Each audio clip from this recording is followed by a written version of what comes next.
Welcome to the Native Voices in STEM, a monthly seminar series that is hosted by the University of Arizona Sloan Indigenous Graduate Partnership and the Indigenous Food, Energy, and Water Security and Sovereignty NSF Traineeship.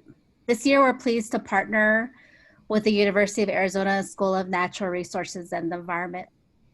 My name is Carletta Chief, and I'm an Associate Professor and Extension Specialist in the Department of Environmental Sciences, and I'm the PI of the IndigiFuse program. Welcome to the first seminar of our Native Voices in STEM series. And I want to first start out today with a welcome by Mr. Levi Esquera, who is the new Senior Vice President for Native American Advancement at the University of Arizona. Welcome, Mr. Esquera. Thank you so much. It's great to be here. I'm really delighted to learn more about the STEM program, and Dr. Chia, I'm really excited to learn some of your great work. I've read about it, I've seen it, so I'm just glad I'm able to participate today and be a part of this. I look forward to participating in many more going forward. Great, thank you, Mr. Esquera. It's wonderful to have you here at the University of Arizona, and also to work with you as well in all the Indigenous programs that we have ongoing on campus, and we'll have more into the future.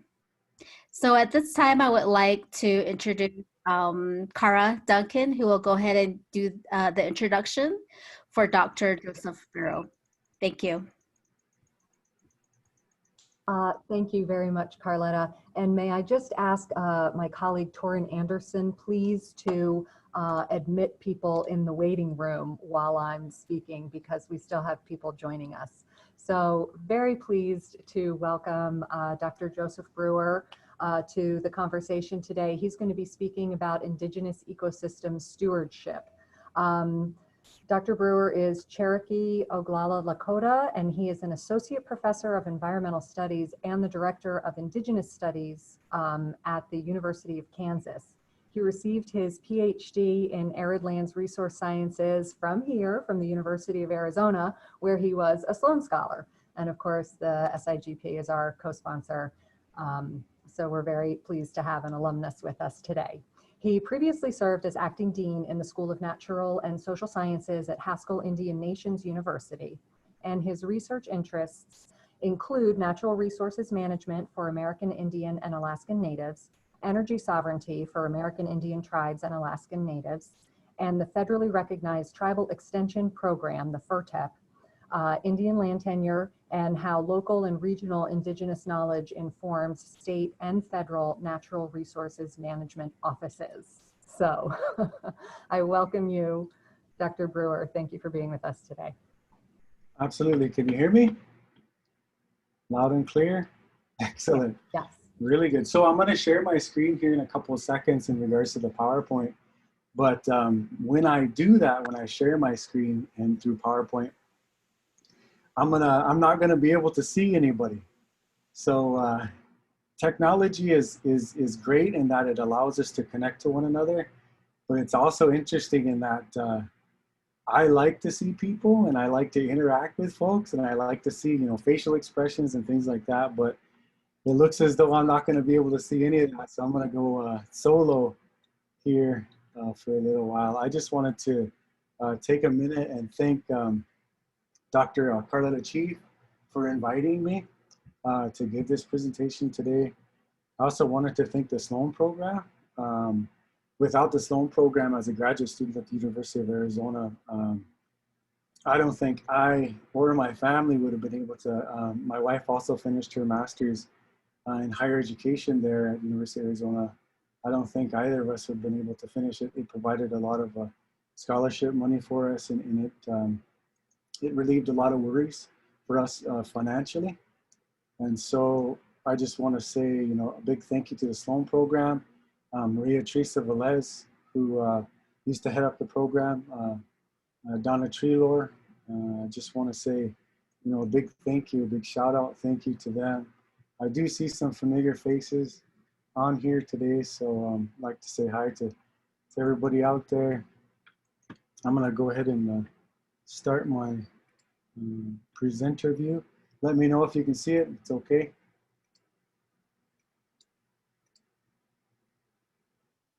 Am I coming through clear? Coming through clear. Perfect. So I'm working from home today. So if I can't see anybody, if I'm fouling up the presentation in some way, I know my wife's in the house with me, so she might be able to tell me that I'm fouling it up. But I just wanted to say welcome to everybody to this presentation. I know the pandemic has created a lot of uncertainty for a number of us.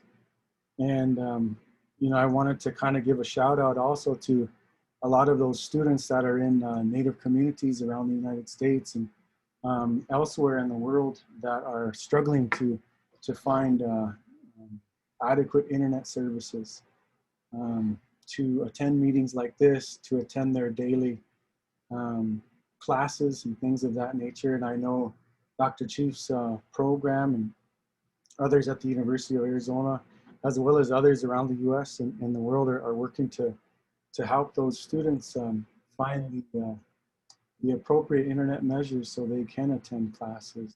I know a lot of our communities have been hit hard by COVID, and I want to also recognize them and let them know that we're thinking about them every day. So just a quick check-in. I know this this conversation I was asked to kind of construct a PowerPoint in relation to sharing some of my educational experiences and personal life experiences, as well as career and research experiences with graduate students at the University of Arizona. And so I also wanted to give a big shout out to you graduate students who are out there, not just maybe at the University of Arizona, but others who may have joined us today. Keep doing what you're doing, you know, keep trudging ahead, keep moving forward. I want you to know that there are a number of us in the world and out there that are rooting you on, that want to see you do great things. So I wanted to say that. And also, you know, these are my experiences. The things that I'm going to present today are my experiences, and I don't represent anybody or pretend to speak for anybody else but myself. So with that being said, I'll go ahead and start this conversation. I'll start this PowerPoint. Okay, so my influences, just a quick introduction. Kara gave me kind of a lead into who I am. But I wanted to bring a slide forward and tell you a little bit about the influences in my life. First and foremost are my family. My family are everything to me. My family give me motivation to do things that are tough, you know, to continue to strive to do better, to do good work, to work very hard to produce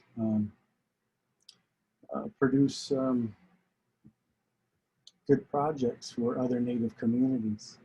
My relatives, all of my relatives, all my family members, we have a really big family all over the United States, and community members that have assisted me in this process of education and life and career, and all the mentors that I've had over the years. And so, you know, my family comes first and foremost. My wife and my children, my wife Nanabat, my children Iowa, Sinali, and Katusi, and my mother and father. Through their resilience, through their fight, their struggles, they've showed me, you know, how to struggle, how to be resilient, how to move forward and press on. My siblings, you know, they show me every day that they're committed to their families and they move forward as well. I'm lucky enough in this life to be blessed with 2 sets of parents. When I was about 16 years old, I wasn't making the best choices in regards to my future endeavors and education, but basketball was kind of an outlet for me. And so growing up in Tama, Iowa, central eastern Iowa, right on the Iowa River, I grew up really close to Meskwaki community there. And I would go out to play basketball often in the community. And one in particular, a friend of mine I grew really close to. And over time, you know, I really developed a relationship with the family, and I had an opportunity to have, you know, two parents, to have another set of parents kind of take me in when I was younger and teach me a number of things about life. And so I also got another set of siblings with that, and I got immediately an infused of role models, brothers and sisters who were pursuing their degrees, who were actively involved in their communities, who showed care, who showed compassion towards me, and gave me a lot of reason to press on with my education. And this guy, Ori Lastly, Senior, was very instrumental in my life in that he helped to push me to become a better person, to always pursue excellence, to know that I can do anything, you know. Many stories, a lot of really good stories between him and I, and a lot of great time shared. And so these are a lot of the people that have been instrumental, you know, in my life and my upbringing, and being a part of, you know, a community helped me to further understand who I was accountable to, helped me to further understand the responsibilities that I have as an individual, not only to other people, but also to myself, to my family, and those kinds of things. So, these are reasons, these are reasons that I do continue to press on. My education, the reason I was able to achieve, I believe, is because so much has been taught to me in regards to family and why it's important that I achieve so that I can return the favor, so I can support my family, so I can support my community, so I can support my relatives, and be there for them. And so as an undergraduate student at Iowa State University, I can't say that I was the best student at Iowa State University. I did have my struggles at Iowa State. I struggled to find relevance really in the classroom to relate to a lot of the material that I was learning, particularly in the field of sociology, and how it might have related to me or my own personal experiences. And so through that, I began kind of a process of searching. And luckily enough, at that time, I had mentors and individuals at the university level at Iowa State that were willing to take me under their wing and help to kind of mold me and shape me, help to ask me difficult questions like, what do you want to study? What are you most interested in? What are you passionate about? Because at that time, I don't think I had much direction. And I didn't know how to go about this thing called education. And so thankfully, these individuals helped guide me towards Haskell Indian Nations University. As an undergraduate student, I attended Haskell, and I was in their Indigenous and American Indian Studies program, their department there. Haskell really empowered me in a way that I had never been empowered before in the educational setting. They showed me that not only education, a master's degree was achievable, but that there are many different ways that I can go about that.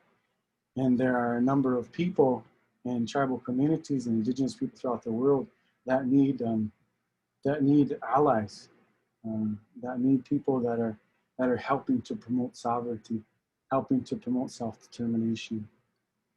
And so Haskell made my perspective, made me feel validated.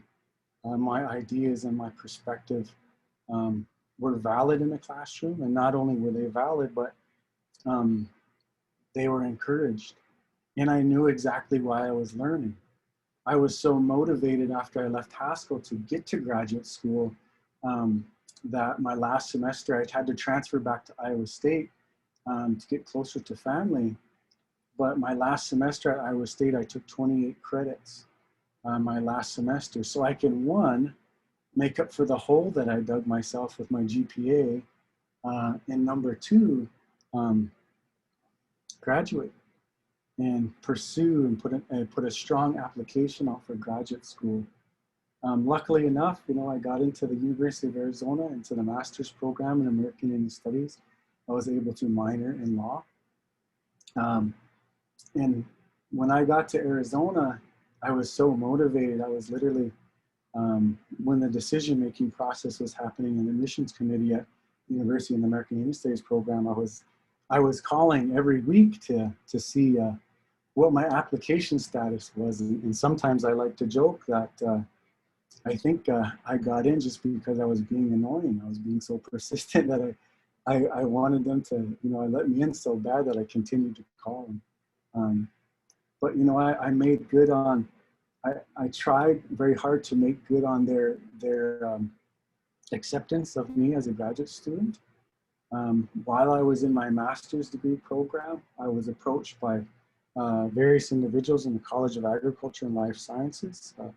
David Cox, who was one of the deans at that time, Paul Cohn, who was also an assistant dean at that time, Joseph Hiller, who was head of the FurTech program at that time, all approached me and asked me what my interest level was in attending or pursuing a PhD. I had never, although I wanted to transition and progress into a PhD, I was not sure how to do it. And these individuals, as well as others at the University of Arizona and my classmates and colleagues, all pushed me to pursue a PhD. And so I'm very grateful for their earnest promptings, to push me forward to pursue.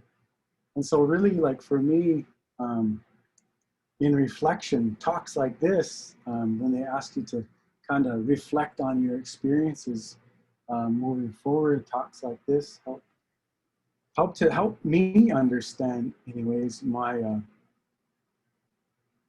progress towards where I am right now, how I got here. Sometimes, I think that life is so fast that we often take for granted all the opportunities that we've been given. And so talks like this, I spent the last few weeks thinking about who's really influenced me, how I got here. And I'm just very thankful for that opportunity to reflect, and for all these people. And having an education and pursuing an education has allowed me to travel to many places, to many Indigenous communities, to visit some amazing people. Bolivia and New Zealand, Hawaii, Alaska, Lower 48. It's just, I continually get to work with and have the opportunity to just be with and around amazing people. And so transitioning into my career, I made one big circle. I left Haskell, my wife and I should say, made one big circle. I left Haskell, who's here, that's headquartered here in Lawrence, Kansas. And I went down to the University of Arizona, did my graduate work there. And my wife got a job at Dartmouth College as a first assistant volleyball coach. And so we moved our family up to Hanover, New Hampshire.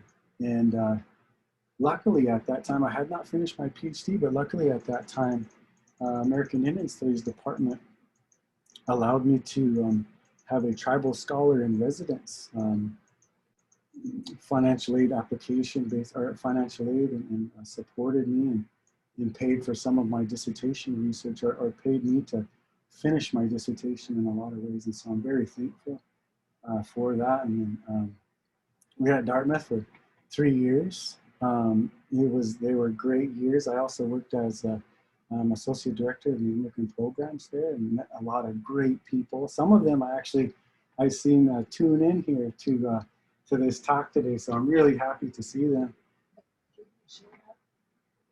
Darling, give you a shout out.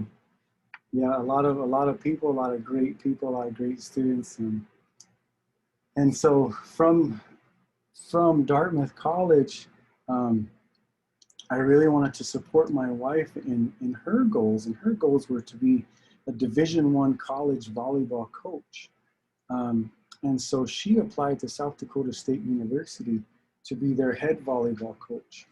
And you know, she received the job. She was offered the job, and she accepted. And we moved our family once again from Hanover, New Hampshire, to Brookings, South Dakota, which was a great move for us. You know, I was able to reconnect with relatives. I was able to meet new people. My wife was able to coach at that Division I level and really fulfill that dream of hers. And so, you know, I'm kind of rounding out my circle here around the United States. And so about 3 years into our stay at Brookings, my wife and I sat down and talked to each other about, you know, this need to feel like we want to give back. You know, we want to give back to Native communities. And so what greater opportunity is there to give back than to pursue employment at Haskell Indian Nations University? And so my wife and I both applied. She's a lot smarter than I am, so she got hired before I did in the math department, as well as, and she was coaching. And then I came on as a kind of a degree development individual and taught some classes, and later accepted a job and applied for a job in the environmental science department at Haskell, which later I kind of progressed into the acting dean of the School of Natural and Social Sciences at Haskell. And so it was, you know, it was really a dream come true, and it still is a dream come true for both of us that we were able to go back to Haskell to fulfill those dreams and fulfill those desires to give back. And so, you know, what great diversity at Haskell. I believe there's 137 different tribes represented at the university. And so that's just great diversity amongst itself, and then diversity of languages and cultures and things of that nature. It was just amazing. So for me to be there as a student and to feel as empowered as I did, and to return later as a faculty member was just very surreal for me. And so my primary objective was to, in the classroom, was to give back in the ways that I was given and more, to let students know, to affirm that their ideas and their perspective of the world or of a reading, you know, it could be a reading that we had in class, was valid, and that it was needed in the world. And so 3 years at Haskell, and then I had this kind of yearning. I had this yearning to see if, at South Dakota State, I was on the tenure track. I had this yearning to see if I can cross that tenure line as a faculty member. I wanted to challenge myself. And so I pursued employment at the University of Kansas. And, you know, luckily enough, I was provided an opportunity to be a faculty member in the Environmental Studies Department, University of Kansas. And last year, July 1st of 2019, accepted the directorship of an Indigenous Studies program at the University of Kansas as well.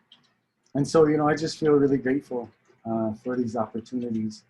And so right now with my research, with my work, given that background, just kind of wanted to bring it, you know, kind of bring it all in. I center my career, I center my research, I center my work, or however you want to talk about it, on work with Indigenous people based on their expressed needs, their community needs, stewardship needs based projects and practices. And so what I'm going to share with you today is a quick snapshot of the current projects that I have going on, or that I'm involved with, I should say. And I'm going to delve a little bit deeper into another project that I've been a part of since 2012. That just kind of wrapped up about a year and a half, 2 years ago. And so that project is the combined heating and power system up in Fort Yukon, Alaska. So a lot of the projects that I work towards or work in, you know, really, I really want to value that human environment relationship, want to value local knowledge, and how, decisions are made within the community to steward land or land use planning. I also have a ethnoforestry project going right now. The entire project is in the Gwich'in language. These are Gwich'in Athabascans, primarily from the Yukon Flats area of Alaska and up into Arctic Village. What we're looking at right now is we're looking at the boreal forest and the various tree species within the boreal forest. And we're identifying those tree species in the language, in the Gwich'in language, not only the species, but we're identifying the various parts of trees and their uses. And to better understand the relationship that Gwich'in people have built over a millennia in their ecosystems. And so one of the products that we're trying to develop that we hopefully will be developing is a K through 12 field guide. So all this information kind of culminated in a field guide for K through 12 students that they can actually go out into the woods and look at these various tree species and how to identify them in the language. One thing that I've learned over the years is that Indigenous languages are so extraordinarily complex that they oftentimes tell a genealogy. When you look at a word and you break down a word and you deconstruct it, they often tell a genealogy of that word, how it's constructed, your relationship to it, and things of that nature. So this particular researching project has been extraordinarily mind-blowing in a lot of ways. I've learned so much. In the aquatic microbiomes, so a colleague and I right now of mine, we're looking at confined animal feeding operations that are close to watersheds that are upriver from tribal communities here in the Midwest, where confined animal feeding operations are more prevalent. And so what we're looking at is how phosphorus inputs are actually coming into contact with river systems and how they might be changing the fishery potentially. So we know that through animal feeding operations, we know that the manure from some of these operations a lot of times is trucked to ag fields and it's applied to those fields. And we know that the nitrogen from that manure is used up in whatever is being grown on the ag field. But for those ag lands that have been tiled, tile, i.e. trying to get excessive amounts of water off those ag lands ASAP if there's more water than needed, how the phosphorus over time is not used and it sits, and then how those inputs, during major rain events or precipitation events might come into contact with the river, and so therefore affecting the fishery. Bigger picture is just to share a little bit, and then I gotta move on. I know time's a ticket away. But in regards to the fishery, when I was younger, fishing was a big thing. A lot of people were fishing on the Iowa River. A lot of people were taking fish out of the river and they were feeding it to their families. I believe it was in 2006, the Department of Natural Resources issued a do not eat order for some of the fish in the river, and then later kind of pulled back on that order and said, okay, you can eat some of the fish, but a small fillet per week. So that kind of changed the relationship in a way that some people have to the river. And I know with Indigenous people, what I understand is with Indigenous people, when those practices of fishing and the various forms of fishing, and then those words that are associated, those phrases and the language that's associated with fishing, when those words and those phrases are no longer being used, sometimes those words go away and we stop using those words. And so I want to know if phosphorus is just one input that we're looking at. If phosphorus is having an effect on that fishery, and thus, bigger picture having an effect on the way that on the relationship that people have to the fishery and the river. And I'm currently writing a book. I'm a few chapters entitled Yet We Rise, Indigenous Peoples' Land Tenure in the United States, where I'm really taking a grassroots look at Indigenous people's land tenure. So I've had I'm grateful to have had an opportunity to work with a lot of people that have worked in tribal communities and with tribal nations on land tenure, and I really want to get their perspective on how native lands, the tenuring process for native lands has been in the course of, so every chapter has a common theme. Where have we been? Where are we now? And where are we going? And that where are we going piece specifically relates to this grassroots kind of perspective. I want, or my goal is that these individuals that work in these fields and for these communities can offer up solutions. And I already know that there's so many great solutions out there that have been offered up. So I just kind of want to, talk about that a little bit more. So here's the project that I wanted to delve into a little bit that I've been a part of since 2012. And that recently ended for me about a year and a half to two years ago, or maybe it was, yeah, time flies. But Gwich'in land use planning and ecosystem stewardship. Really quickly, I'd like to explain the emblems on this PowerPoint. So to my left is the Gwich'in Corporation. This is a native Alaskan-owned corporation that came out of the 1971 Alaska Native Settlement Claims Act. So it's a local village corporation owned by Native shareholders. And then the Council of Athabascan Tribal Governments on your right-hand side, or on my right-hand side, or CATG. CATG is a tribal consortia made up of 8 Gwich'in villages and 2 Koyukon villages. And so these 2 tribal organizations, Alaska Native organizations, own the project that I'm going to talk about today. And I was grateful enough that they invited me to kind of help out with the project. And then the National Science Foundation, who sponsored some of the work, not the GZ or the CATG work, but my work and the research that I've done up in, or had an opportunity to do up in Alaska, and then the Kansas EPSCoR NSF. So what we're really talking about here, this project, the big, I guess the umbrella term that I want to use is, so this is a biomass project that I'm going to talk about today, and I'll get into it and I'll jump around. There's a whole lot of moving parts in here. So I'll try to do my best to make sense of it all. But this is for Yukon, Alaska. As you see, where it's geographically positioned in Alaska is kind of central eastern Alaska.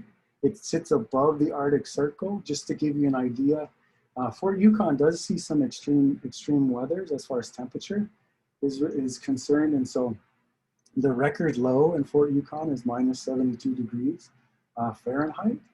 And the summer high is 97 degrees Fahrenheit.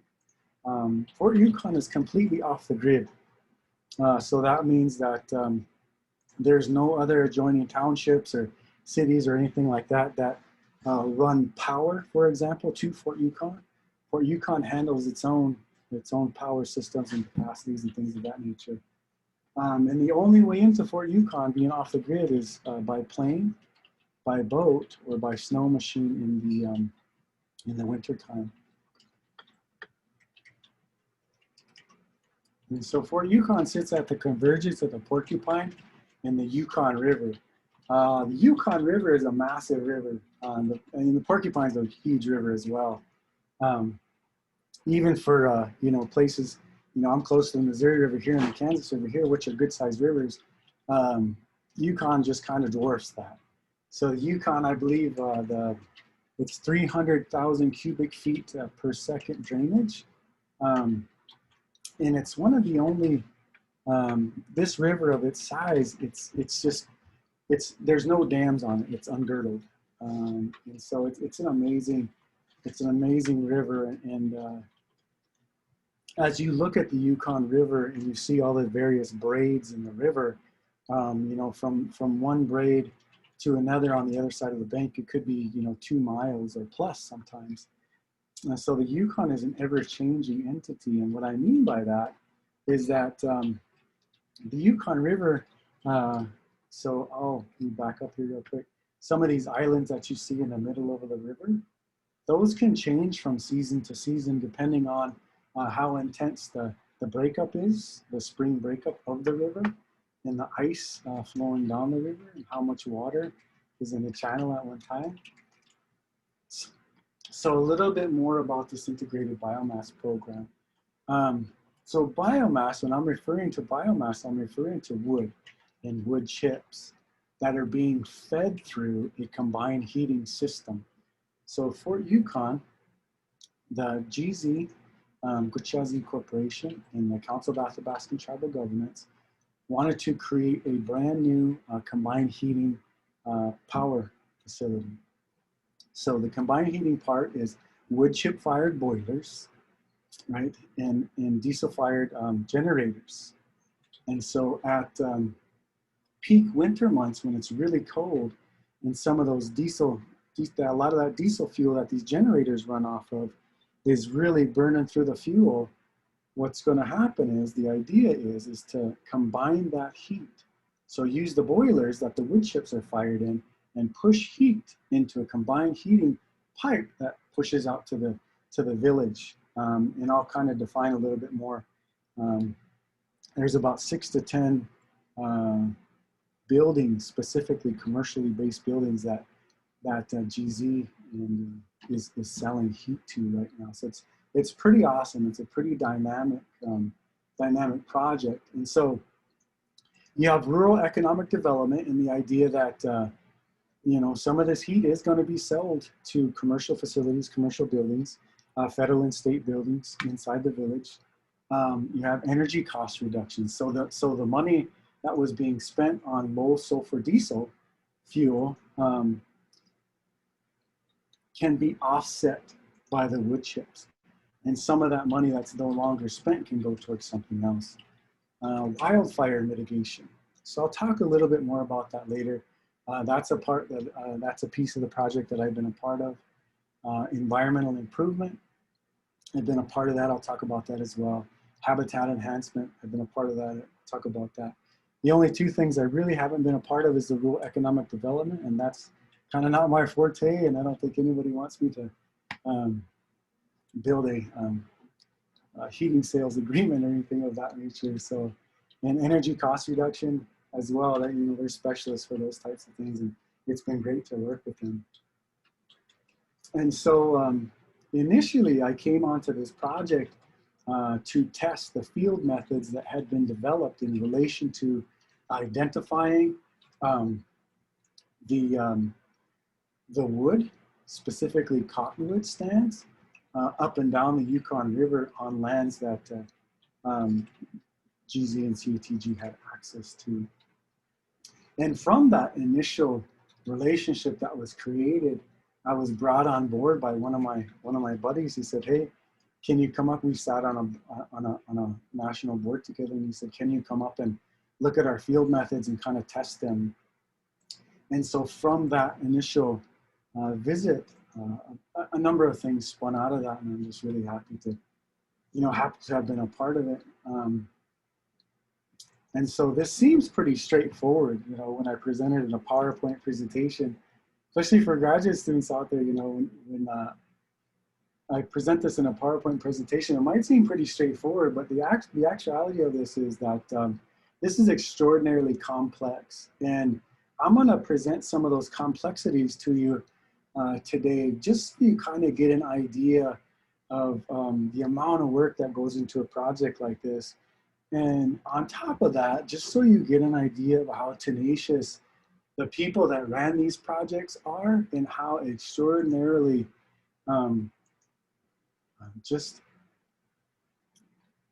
what can I say, just how extraordinary they are.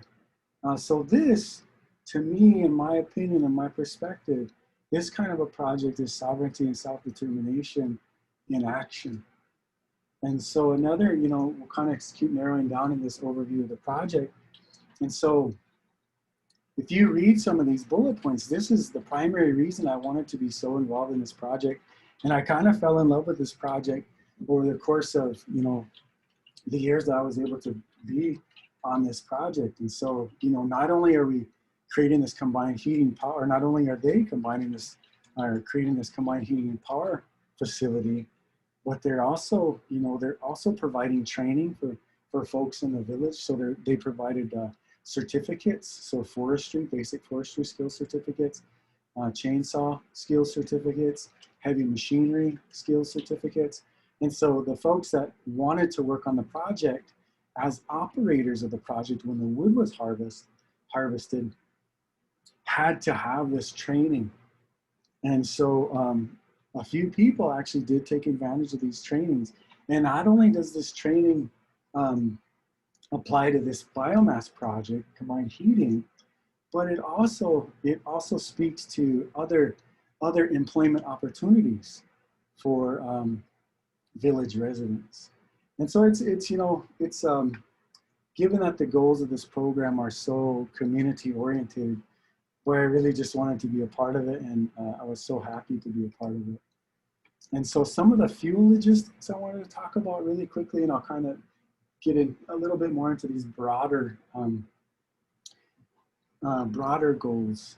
So the fuel logistics, of course, as I indicated, cottonwoods, stands of cottonwoods were identified, and cottonwoods that were about anywhere from 3 inches in diameter to 20 inches in diameter were cut. As the project has progressed, other wood species have been identified, like poplar, for example, and birch. And so the idea, of course, is to sell the heat. It was estimated that about 145,000 gallons of low sulfur diesel fuel were used per year, and an estimate of around 4 million over the course of 5 years.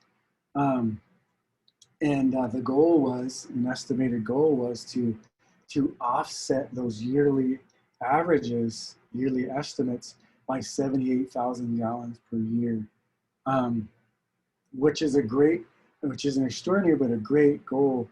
And so that was the pursuit. And so some of these broader goals were, enable tribal leaders. So if GZ and CTG could demonstrate that an off-the-grid Alaska Native village can pull together a combined heating and power facility and offset their costs for low sulfur diesel, then they could potentially demonstrate and show other tribal leaders, how they did that, and bring renewable energy efficiency to tribal communities, enhance human capacity. One of the things about living off grid like this, in a village like this, is that not only are you paying for the fuel, low sulfur diesel, which is expensive in Alaska in general, but you're also paying for the shipment of that fuel to the village. And so there's just a really high cost attached to that low sulfur diesel. So this is basically, I just developed this slide to kind of give you an idea, again, graduate students, of how complex a lot of this is. So one of the things that we had to do when we were on site before actual cutting can happen to be in compliance with federal and state regulations is that you do not want to disturb eagle nests when you're in these areas. So some of these areas where the cottonwood stands are, that had been identified via satellite imagery, GIS, some of these areas we weren't sure if there were eagle nests. And so we had to develop an eagle nest survey that could be validated and it could be replicated by state and federal entities so that, the project was in compliance. And so what we did was we went up three of us that were working on the project went up in a 260 fixed wing Cessna and flew slow enough over 13 cottonwood stands, and we took note of if we seen eagle nests or not. And we couldn't bias each other's opinions or perspectives on what we saw, so we had to keep that to ourselves. So, you know, this could be replicated and those types of things, and it could be validating this process. So that was fascinating. I distinctly remember after I got out of that plane, having vertigo for the rest of the day because of all those 13 locations that we flew around twice. But it was a great experience. How are you going to get the heat? Yeah, you have a combined heating system, wood chip fired, diesel fuel fired. How are you actually going to get that heat to the buildings? And given that you're in the Arctic, you're above the Arctic Circle, so knowing that there's permafrost in the ground, how are you, and this is for the engineers right here, how are you going to get that heat to those buildings with as minimal heat loss as possible? And so there's this piping that's been developed called Arctic piping. And what it is it's just extraordinarily insulated piping that reduces heat loss over certain distances. And so how do you actually get that to the village, right? That's one thing I'm going to talk about here really quickly as well. And then what do you want your combined heating and power facility to look like? You know, given you're above the Arctic Circle, what kind of challenges does that create for a new combined heating facility? How big does it need to be? And so, you know, there's just a lot of design things that you really got to think about as well, that the engineers got to think about. I was just kind of a fly on the wall when it came to the engineering talk, I should say. Harvest schedule. Where are you going to harvest? How often are you going to harvest? And where are you going to harvest there? And then here's the heating loop. So if you look at the orange kind of square, that's where the combined heating and power facility is going to be. And this is the actual loop, right, where heat's going to be pushed out to in return. And so that's quite a loop, actually. And to, you know, what kind of permits, what kind of approvals do you need to pursue a project like this? You know, burying Arctic pipe in the village, you may think, well, maybe there's not that much electricity or wires or anything like that buried in the ground, but there are. And so who do you need to get approval from to dig in the village, as an example? And then, you know, the operation, the combined heating and power facility was, you know, in a 500-year floodplain. So you got to think about how you're going to build up that combined heating and power facility, right? How you're going to build it up above that 500-year floodplain. And then it was found by the engineers and some of the folks on the project that the loop that extended clear out to what was on the map, the clinic, it was too long of a loop. There was too much heat loss. And so that part of the heat loop had to be closed. And so currently, here's where some of this heat is being distributed to some of these commercial facilities. And so most of this project in regards to the harvesting of the wood, just to kind of give you another layer of that complexity, happens in the winter time. So the harvest is going on during the winter. So operators that are cutting and decking wood and hauling it out of these places are doing so in some really cold temperatures.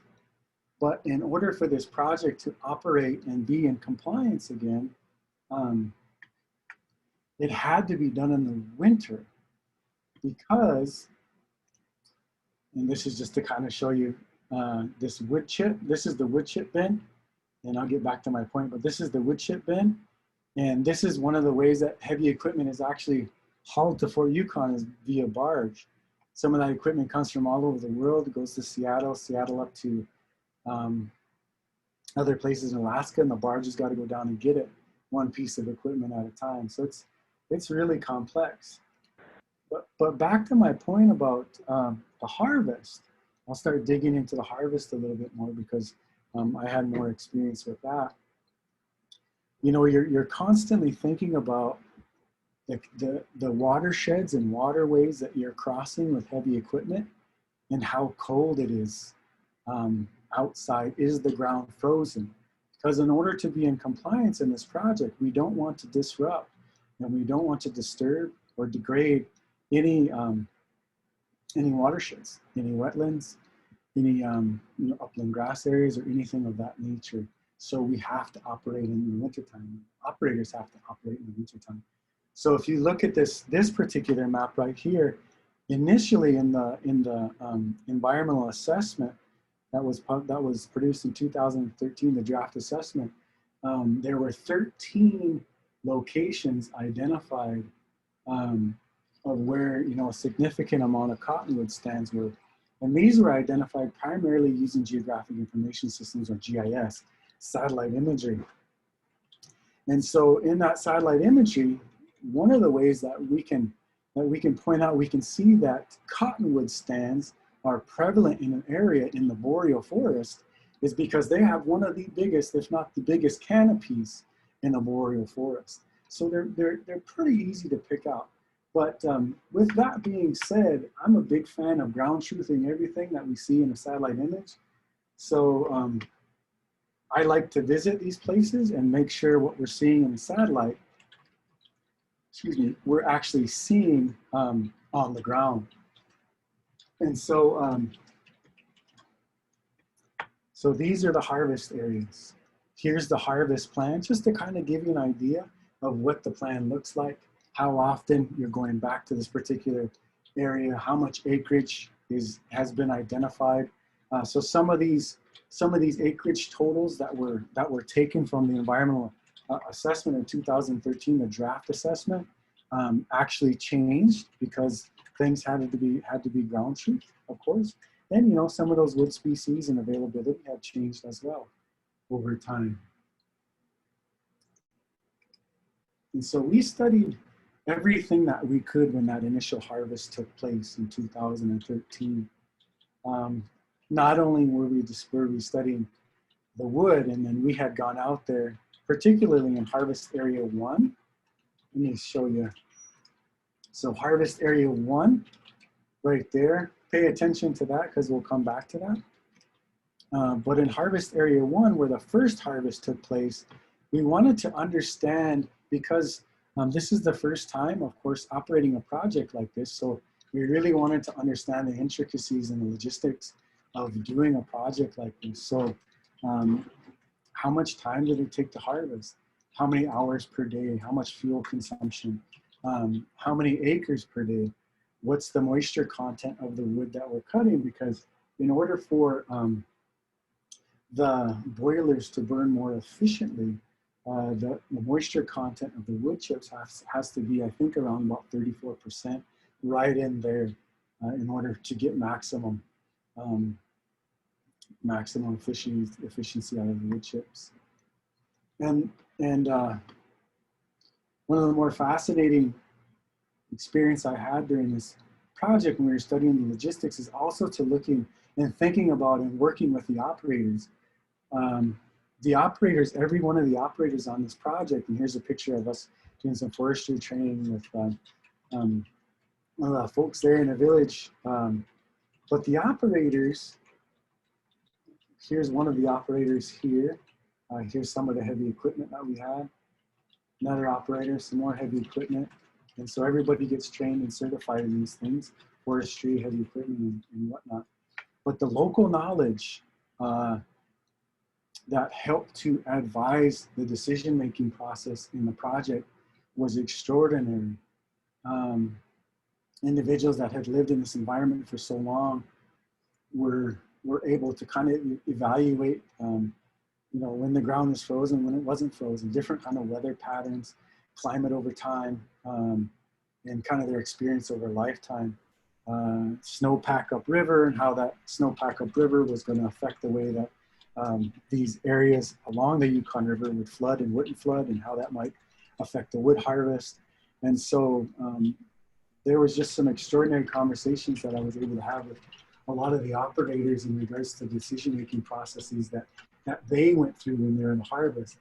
And one example that I can give you specifically was in the harvesting plan.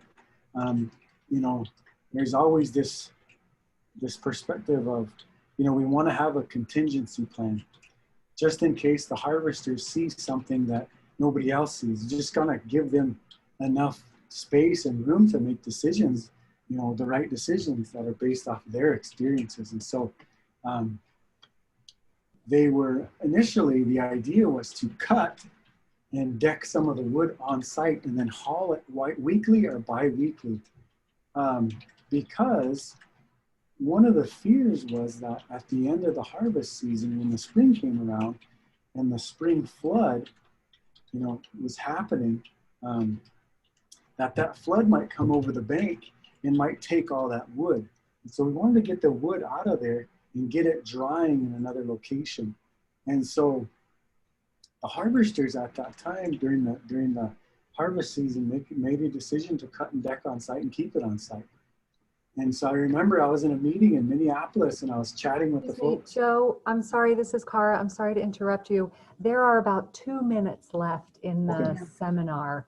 And I know that it's also about 6 p.m. for you in Kansas. Okay. So I just want to remind you that there may be some Q&A, and I don't want you to stay too late with us because I'm sure it's dinner time and all that jazz. So I apologize for the interruption. Just want to make you aware of the time. No worries. Thank you. No worries at all. Long story short is that the operators were lifesavers. So what myself and some researchers and some interns and students did was we went up and studied the harvest area. If you look at the shape here of harvest area 1, then this is post-cut.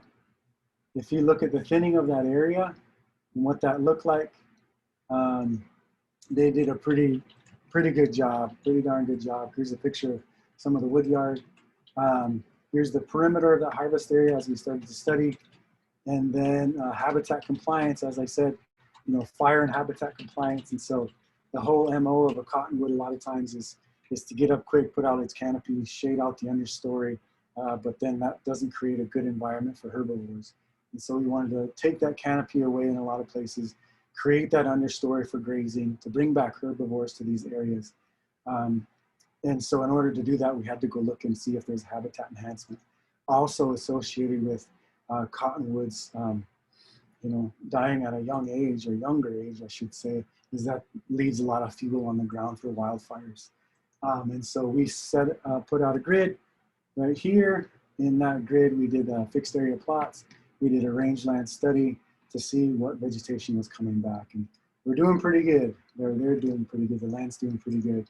Labrador tea, prickly rose, lots of grasses, a lot of good things going on. We're seeing some moose in the area and other herbivores. Here's a place that had been stricken by fire, seeing if that wood's still available. Fuel conveyance system. There's the brand new combined heating and power facility. So they made their dreams happen. Awesome project. To date, achieved 60,000 gallons per year offset. And so thank you for your time. Today we've had 8 interns up there to Fort Yukon, 1 placed for employment, several have been offered employment.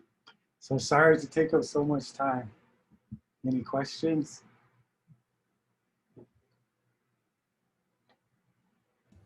Thank you so much. Joe, if you want to stop sharing your slideshow, you'll be able to see the gallery view and be able to see everybody who's attending. Right on. Some familiar faces. Yay. Thank you, Dr. Brewer, for sharing your work, and especially how you say you are coming full circle. I think that's really key to our program and working with Indigenous communities as well. And I really am inspired by your story and the work that you do. We have several comments in the chat box, and one question that I wanted to make you aware of. One individual asked, what's the purpose of the clear cut? And how does that relate to the recovery of the? Great question. So I'm navigating my Zoom right now. Okay, so the purpose of the clear cut in that specific area, not every harvest area will be clear cut, but that area, that clear cut in particular, was to bring back that understory for habitat enhancement. The cottonwoods in that area had created such a canopy that it outcompeted basically everything that was on the ground, and those herbivores were no longer in those areas. And so a part of that is basically creating a habitat or habitat enhancement to bring herbivores back, so that trap lines and these types of things that people rely on during the winter months are realistic. So that was one of the reasons for that decision. Oh, I see. Okay. We have many people in the chat box that are expressing their gratitude for your presentation. And I have a question that I want to ask. And if anybody else has any questions, I'm looking at the chat box as well. So in your paper, all our students read your paper on resilience with the Oneida Nation related to corn.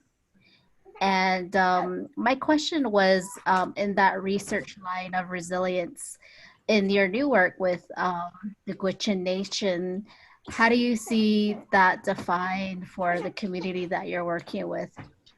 Resilience. So resilience is really, that ability to adapt to the conditions that are kind of given to you in a lot of ways.